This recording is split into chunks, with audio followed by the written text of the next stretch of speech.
마태복음 19장 16절에서 30절까지의 말씀을 우리 다 함께 봉독하겠습니다. 어떤 사람이 주께 와서 이르되 선생님이여 내가 무슨 선한 일을 하여야 영생을 얻으리이까? 예수께서 이르시되 어찌하여 선한 일을 내게 묻느냐? 선한 이는 오직 한 분이시니라. 내가 생명에 들어가려면 계명들을 지키라. 이르되 어느 계명이오니까? 예수께서 이르시되 살인하지 말라, 간음하지 말라, 도둑질하지 말라, 거짓 증언하지 말라, 내 부모를 공경하라, 내 이웃을 내 자신과 같이 사랑하라 하신 것이니라. 그 청년이 이르되 이 모든 것을 내가 지키었사온데 아직도 무엇이 부족하니이까? 예수께서 이르시되 내가 온전하고자 할진대 가서 내 소유를 팔아 가난한 자들에게 주라. 그리하면 하늘에서 보화가 내게 있으리라. 그리고 와서 나를 따르라 하시니 그 청년이 재물이 많음으로 이 말씀을 듣고 근심하며 가니라. 예수께서 제자들에게 이르시되 내가 진실로 너희에게 이르노니 부자는 천국에 들어가기가 어려우니라. 다시 너희에게 말하노니 낙타가 바늘귀로 들어가는 것이 부자가 하나님의 나라에 들어가는 것보다 쉬우니라 하시니 제자들이 듣고 몹시 놀라 이르되 그렇다면 누가 구원을 얻을 수 있으리이까? 예수께서 그들을 보시며 이르시되 사람으로는 할 수 없으나 하나님으로서는 다 하실 수 있느니라. 이에 베드로가 대답하여 이르되 보소서 우리가 모든 것을 버리고 주를 따랐사온데 그런즉 우리가 무엇을 얻으리이까? 예수께서 이르시되 내가 진실로 너희에게 이르노니 세상이 새롭게 되어 인자가 자기 영광의 보좌에 앉을 때에 나를 따르는 너희도 12 보좌에 앉아 이스라엘 12지파를 심판하리라. 또 내 이름을 위하여 집이나 형제나 자매나 부모나 자식이나 전토를 벌인 자마다 여러 배를 받고 또 영생을 상속하리라. 그러나 먼저 된 자로서 나중되고 나중된 자로서 먼저 될 자가 많으니라. 아멘. 오늘 본문 말씀은 예수님께 영생을 구하러 온 재물이 많은 청년에 대한 이야기로 시작해서 이를 근거로 해서 예수님과 제자들의 이야기로 이어지게 됩니다. 바로 앞선 말씀을 보시면요, 어린아이에게 안수하시는 예수님의 장면이 등장합니다. 그리고 앞선 마태복음 18장 말씀을 시작할 때는 천국에서 큰 자가 누구인지를 예수님이 말씀해 주셨습니다. 천국에서 큰 자가 누구인지 말씀하시면서 어린아이를 세우셨던 주님은 오늘 이 재물이 많은 청년, 이 본문 바로 앞에서 또 이 어린아이에게 안수를 하심으로써 곧 천국에 들어갈 수 있는 사람과 그렇지 못한 사람을 대조적으로 보여주신 것입니다. 오늘 말씀에서는 이 천국에 들어갈 수 없는 사람, 들어가기 어려운 사람, 즉 영생과 구원을 얻고자 인생에서 노력을 많이 하지만 얻지 못하는 사람에 대해서 살펴볼 수 있다는 것입니다. 이 재물이 많은 청년은 말 그대로 부족함이 전혀 없는 그러한 삶을 살았습니다. 지금도 우리는 이 재물을 많이 쌓은 사람들, 금전적으로나 이렇게 부유하게 살아가는 사람들을 가리켜서 성공한 인생이라고 표현하기도 합니다. 마찬가지로 이 당시 유대 사회에서 부자를 가리키는 것은요, 바로 하나님의 축복을 많이 받았다, 그 받은 사람으로 인식되곤 했습니다. 그렇다고 해서 이 재물이 많은 청년이 흥청망청 살아내었느냐? 그것 또한 아니었습니다. 그 청년은 계명을 잘 지키는 경건한 사람이기도 했다는 것입니다. 18절에서 20절 말씀을 보시기 바랍니다. 예수께서 이르시되 살인하지 말라, 간음하지 말라, 도둑질하지 말라, 거짓 증언하지 말라, 내 부모를 공경하라, 내 이웃을 내 자신과 같이 사랑하라 하신 것이니라. 그 청년이 이르되 이 모든 것을 내가 지키었사온데 아직도 무엇이 부족하니까? 우리가 지금 출애굽기 말씀을 주일마다 계속 살펴보면서 십계명의 말씀을 살펴보고 있습니다. 이 부자 청년 또한 십계명의 가르침을 모두 잘 지켰다고 고백합니다. 부자에다가 율법도 너무나도 잘 지키면서 살아왔던 그의 인생이었지만 정작 그의 삶은 만족스럽지 못했나 봅니다.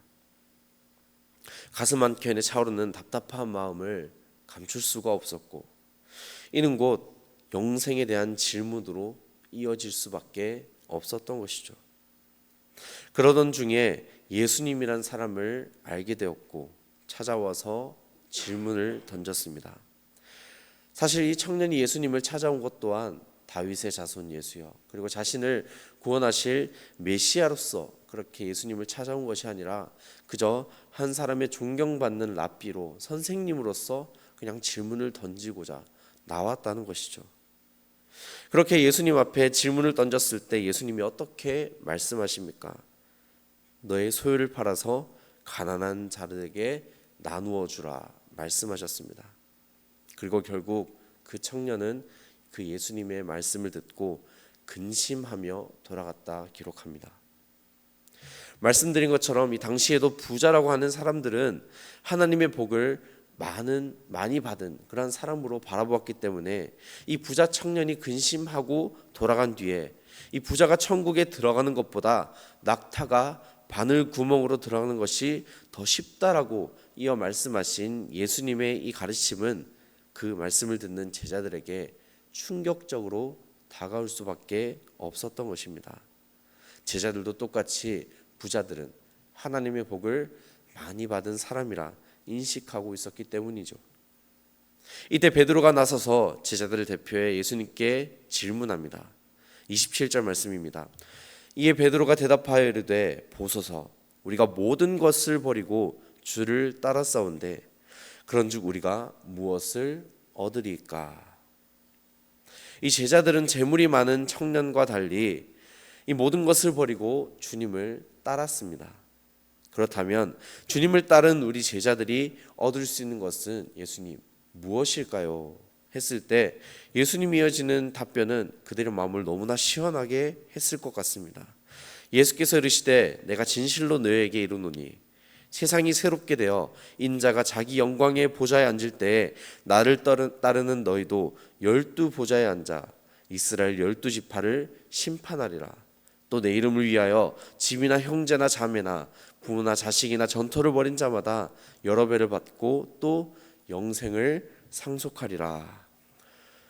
이 제자들을 향한 말씀이었습니다. 비록 가난하고 보잘것없는 신분으로 살아왔던 제자들이었지만 영생의 확신과 약속을 주님께로부터 받게 되었다는 것이죠. 이런 예수님의 말씀이 제자들에겐 너무나도 만족스러울 수밖에 없었습니다. 자기들이 원하는 대답을 들었기 때문입니다. 그들이 예수님을 따랐던 가장 근본적인 목적과 똑같이 맞아 떨어졌다는 것이죠. 야망이나 큰 욕심까지는 아니더라도 주님을 내가 모든 것을 버리고 따르면서 한 자리 얻고자 하는 마음을 모두가 가지고 있었다라고 표현할 수 있습니다. 이러한 제자들의 마음을 너무나 잘 아셨던 예수님께서는 마지막 말씀을 제자들에게 들려주셨습니다. 그러나 먼저 된 자로서 나중되고 나중된 자로서 먼저 될 자가 많으니라. 이것이 오늘 말씀의 핵심이라고도 할 수 있는데요.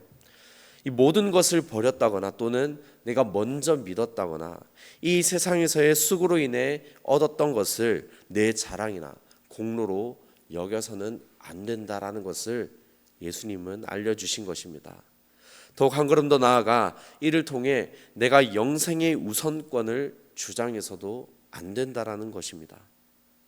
물론 이 재물 많은 청년이 근심하며 돌아간 것에 비하면 이 제자들이 지금까지 보인 행적들, 모든 것을 버리고 주님을 따랐던 그 모든 행동들은 정말 대단한 일입니다. 그 희생과 헌신 그리고 수고에는 반드시 하나님이 준비하신 상급이 뒤따른다고 예수님도 약속해 주셨습니다. 하지만 오늘 말씀을 통해 우리가 새겨야 할 중요한 영적 교훈은 내 믿음과 희생 그리고 헌신으로 인해 어떠한 권리를 내가 주장해서는 안 된다는 것입니다. 이는 결코 나의 공로가 될 수 없습니다. 이미 우리는 지금 이 순간에도 하나님의 은혜로 거저 주어진 인생을 살아가고 있기 때문입니다. 어떠한 보상 심리가 발동해서 하나님께 무엇을 얻을 수 있습니까? 그렇게 나아가서는 안 된다는 것입니다. 날마다 내 스스로가 무익한 종임을 고백하며 나약한 죄인임을 고백할 때 비로소 주님은 우리에게 영생의 길을 보여주시고 더욱더 확신을 갖게 해주신다는 것입니다. 사랑하는 성도 여러분, 우리는 계속해서 세상을 버타여 살아갈 수밖에 없습니다.